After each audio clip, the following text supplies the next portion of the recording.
Épître de Paul aux Romains, chapitre 6. Que dirons-nous donc? Demeurerions-nous dans le péché afin que la grâce abonde? Loin de là. Nous qui sommes morts au péché, comment vivrons-nous encore dans le péché? Ignorez-vous que nous tous, qui avons été baptisés en Jésus-Christ, c'est en sa mort que nous avons été baptisés.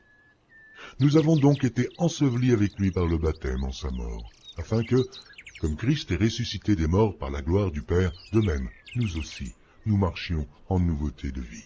En effet, si nous sommes devenus une même plante avec lui, par la conformité à sa mort, nous le serons aussi par la conformité à sa résurrection, sachant que notre vieil homme a été crucifié avec lui, afin que le corps du péché fût détruit, pour que nous ne soyons plus esclaves du péché. Car celui qui est mort est libre du péché. Or, si nous sommes morts avec Christ, nous croyons que nous vivrons aussi avec lui, sachant que Christ, ressuscité des morts, ne meurt plus. La mort n'a plus de pouvoir sur lui, car il est mort. Et c'est pour le péché qu'il est mort une fois pour toutes. Il est revenu à la vie, et c'est pour Dieu qu'il vit. Aussi, vous-même, regardez-vous comme morts au péché, et comme vivants pour Dieu en Jésus-Christ. Que le péché ne règne donc point dans votre corps mortel, et n'obéissez pas à ses convoitises. Ne livrez pas vos membres au péché comme des instruments d'iniquité, mais donnez-vous vous-même à Dieu, comme étant vivants de mort que vous étiez, et offrez à Dieu vos membres comme des instruments de justice. Car le péché n'aura point de pouvoir sur vous, puisque vous êtes non sous la loi, mais sous la grâce.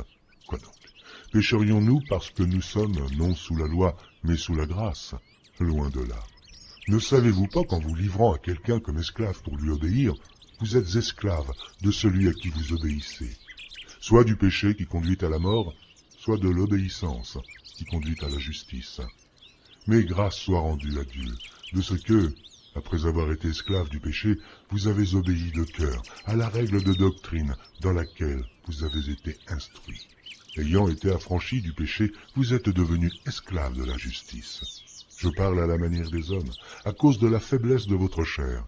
De même donc, que vous avez livré vos membres comme esclaves à l'impureté et à l'iniquité, pour arriver à l'iniquité.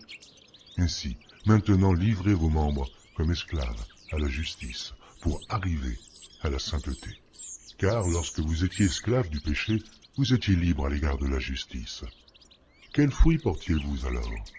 Des fruits dont vous rougissez aujourd'hui, car la fin de ces choses, c'est la mort.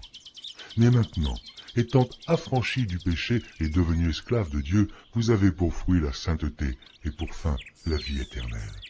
Car le salaire du péché, c'est la mort. Mais le don gratuit de Dieu, c'est la vie éternelle en Jésus-Christ, notre Seigneur.